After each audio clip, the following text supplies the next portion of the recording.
Hi friends, ಎಲ್ರಿಗೂ ನಮಸ್ಕಾರ. ನಾನು ಸುರೇಖಾ ನಿಮ್ಮನ್ನ ವೆಲ್ಕಮ್ ಮಾಡ್ಕೊಳ್ತಾ ಇದ್ದೀನಿ ನನ್ನ ಒಂದು ಟ್ಯಾರೋ ರೀಡಿಂಗ್ ಚಾನಲ್ ಆದಂತಹ ವೀನಸ್ 71ಗೆ. ಹಾಗಿದ್ರೆ ಇವತ್ತಿನ ದಿನ ಪ್ರೆಸೆಂಟ್ ಮೂಮೆಂಟು ವೃಶ್ಚಿಕ ರಾಶಿಯವರ ರಿಲೇಶನ್ಶಿಪ್ ಮತ್ತು ಹೆಲ್ತ್, ಕರಿಯರ್ ಯಾವ ರೀತಿ ಇದೆ ಅಂತ ಒಂದ್ಸಾರಿ ಚೆಕ್ ಮಾಡ್ಕೊಂಡು ಬರೋಣ. ರೀಡಿಂಗಿಗೆ ಅಲೈನ್ ಆಗಬೇಕು ಅಂತಂದರೆ ಒಂದ್ಸಾರಿ ಚಾನಲನ್ನು ಸಬ್ಸ್ಕ್ರೈಬ್ ಮಾಡ್ಕೊಳ್ಳಿ.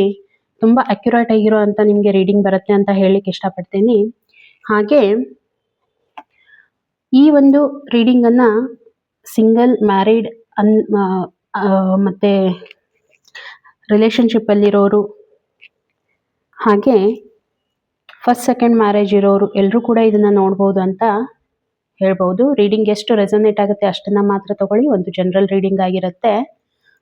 ಓಕೆ, ಸೊ ವಿಡಿಯೋ ಚೆನ್ನಾಗಿ ಅನಿಸಿದರೆ ಲೈಕ್, ಶೇರ್ ಮತ್ತು ಸಬ್ಸ್ಕ್ರೈಬನ್ನು ಮಾಡಿ ಅಂತ ಹೇಳ್ತಾ, ಹಾಗಿದ್ರೆ ಸೊ ಫಸ್ಟ್ ಆಫ್ ಆಲ್ ವೃಶ್ಚಿಕ ರಾಶಿಯವರ ಹೆಲ್ತ್ ನಾನು ನೋಡ್ತಾ ಇದ್ದರೆ ತುಂಬ ಚೆನ್ನಾಗಿದೆ.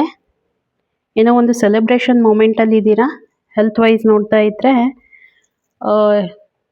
ಗೆಟ್ ಟುಗೆದರ್ ಆಗ್ತಾ ಇದೆ, ಫ್ರೆಂಡ್ಸ್ ಜೊತೆಗಿರ್ಬೋದು, ಫ್ಯಾಮಿಲಿಯಲ್ಲಿರ್ಬೋದು. ಹಾಗಾಗಿ ತುಂಬ ಒಂದು ಪಾಸಿಟಿವ್ ಎನ್ವೈರ್ನ್ಮೆಂಟ್ ನನಗೆ ಕಾಣ್ತಾ ಇರುವಂಥದ್ದು, ತುಂಬ ಹೆಲ್ದಿ ಆಗಿರೋವಂಥದ್ದು ಕಾಣ್ತಾ ಇದೆ. ಸೊ ಹಾಗಾಗಿ ಹೆಲ್ತ್ ವೈಸ್ ನನಗೆ ಏನೂ ತೊಂದರೆ ಕಾಣ್ತಾ ಇಲ್ಲ. ಇನ್ನು ಕರಿಯರಲ್ಲಿ ನೋಡ್ತಾ ಇದ್ರೆ ಕರಿಯರಲ್ಲಿ ತುಂಬಾನೇ ಒಂದು ನಿಮ್ಮ ಮೇಲೆ ಭಾರ ಆಗಿದೆ ಅಂತ ನಾನು ಹೇಳಲಿಕ್ಕೆ ಇಷ್ಟಪಡ್ತೀನಿ. ಆ ಭಾರವನ್ನು ತಗೊಂಡು ಹೋಗ್ತಾ ಇದ್ದೀರಾ. ಒಂದು ಟೈಮಲ್ಲಿ ಮಲ್ಟಿಪಲ್ ಸೋರ್ಸಸ್ ಕೆಲಸವನ್ನ ನೀವು ಮಾಡ್ತಾ ಇದ್ದೀರಾ. ಅದು ನಿಮಗೆ ಹೆವಿ ಆಗ್ತಾ ಇದೆ ಅಂತ ಅನಿಸ್ತಾ ಇದೆ.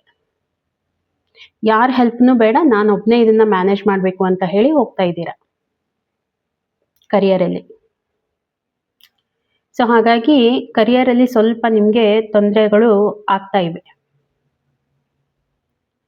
ಮತ್ತೆ ರಿಲೇಶನ್ಶಿಪ್ ಅಲ್ಲಿ ಕೂಡ ಸ್ವಲ್ಪ ಯಾಕೋ ಉದಾಸೀನವಾಗಿದ್ದೀರಾ. ಅಲೋನ್ ಅಂತ ಅಂದ್ರೆ ಒಬ್ಬಂಟಿಗ ಅಂತ ಫೀಲ್ ಆಗ್ತಾ ಇದೆ. ಏನೋ ಒಂದು ನಿಮ್ಮಲ್ಲೇನೆ ನೀವು ತುಂಬಾ ವಿಚಾರ ಮಾಡ್ತಾ ಇದ್ದೀರಾ, ನೀವು ಮಾತಾಡಬಾರ್ದು ಅನ್ನೋ ರಿಲೇಶನ್ಶಿಪ್ ಅಲ್ಲಿ ನಾನು ನೋಡ್ತಾ ಇದ್ದೀರಾ. ಹಾಗಾಗಿ ತುಂಬಾ ಉದಾಸೀನವಾಗಿ ಕಾಣ್ತಾ ಇದ್ದೀರಾ.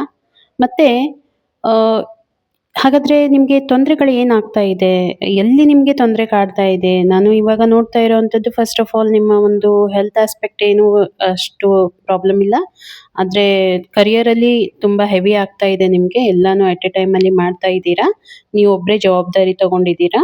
ಅದು ರಿಲೇಶನ್ಶಿಪ್ಪಲ್ಲಿ ಮಾತ್ರ ನಿಮಗೆ ತುಂಬಾ ತೊಂದರೆಗಳು ಕಾಣ್ತಾ ಇದೆ. ಏನಾಗುತ್ತೆ, ಕೆಲವೊಂದು ಸಾರಿ ನಾವು ಅಂದ್ಕೊಳ್ಳೋದೊಂದು ಆಗ್ತಿರೋದೇ ಒಂದು, ಆ ರೀತಿ ಎಲ್ಲ ಆಗುತ್ತೆ. ಹಾಗಾಗಿ ಸ್ವಲ್ಪ ಇಲ್ಲಿ ನಾವು ನೋಡಬೇಕಾಗಿರೋದೇನು, ನಿಮಗೆ ಗೈಡೆನ್ಸ್ ಏನು ಬರುತ್ತೆ? ಹಾಗಿದ್ರೆ ಪ್ರಾಬ್ಲಮ್ ಇರೋದು ರಿಲೇಶನ್ಶಿಪ್ಪಲ್ಲಿ ಅಂತ ಇದೆ.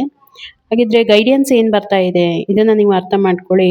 ನಿಮಗೆ ಟ್ರಸ್ಟ್ ವರ್ದಿ ಪಾರ್ಟ್ನರ್ ಇದ್ರೂ ಕೂಡ ನೇಚರ್ ಯಾಕೋ ಸಪೋರ್ಟ್ ಮಾಡ್ತಾ ಇಲ್ಲ.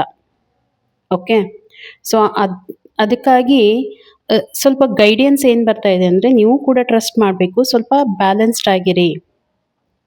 ಓಕೆ, ಹೆಚ್ಚೇನೂ ಆಗೋದಿಲ್ಲ, ಆದರೆ ಟ್ರಸ್ಟ್ ಇದ್ದಾಗ ಮಾತ್ರ ಸ್ವಲ್ಪ ಯಾಕೋ ಟ್ರ್ಯಾಕ್ನಲ್ಲಿ ಇಲ್ಲ ರಿಲೇಶನ್ಶಿಪ್ ಅಂತ ಅನ್ನಿಸ್ತಾ ಇದೆ ನನಗೆ.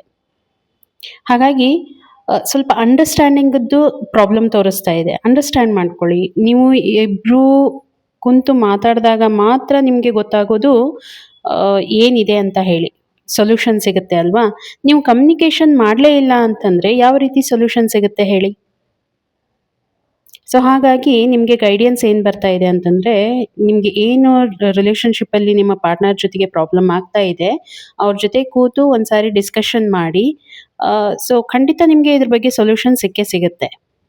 ಹೆಚ್ಚೇನೂ ಆಗೋದಿಲ್ಲ, ಬಟ್ ನಿಮಗೆ ಖಂಡಿತವಾಗೂ ಸೊಲ್ಯೂಷನ್ ಸಿಗುತ್ತೆ ಅಂತ ಗೈಡೆನ್ಸ್ ಬರ್ತಾ ಇದೆ. ಓಕೆನಾ? ಹಾಗಿದ್ರೆ ರೀಡಿಂಗ್ ನಿಮಗೆ ಹೇಗೆ ಅನ್ನಿಸ್ತು ನನಗೆ ಒಂದ್ಸಾರಿ ಕಮೆಂಟ್ ಮುಖಾಂತರ ತಿಳಿಸಿ. ಎಷ್ಟು ರೆಸೊನೇಟ್ ಆಗುತ್ತೆ ಅಂತ ಕೂಡ ನನಗೆ ತಿಳಿಸಿ. ಸಿಗೋಣ ಇನ್ನೊಂದು ವಿಡಿಯೋದಲ್ಲಿ. ಅಲ್ಲಿವರೆಗೂ ಎಲ್ರಿಗೂ ಕೂಡ ಥ್ಯಾಂಕ್ ಯು.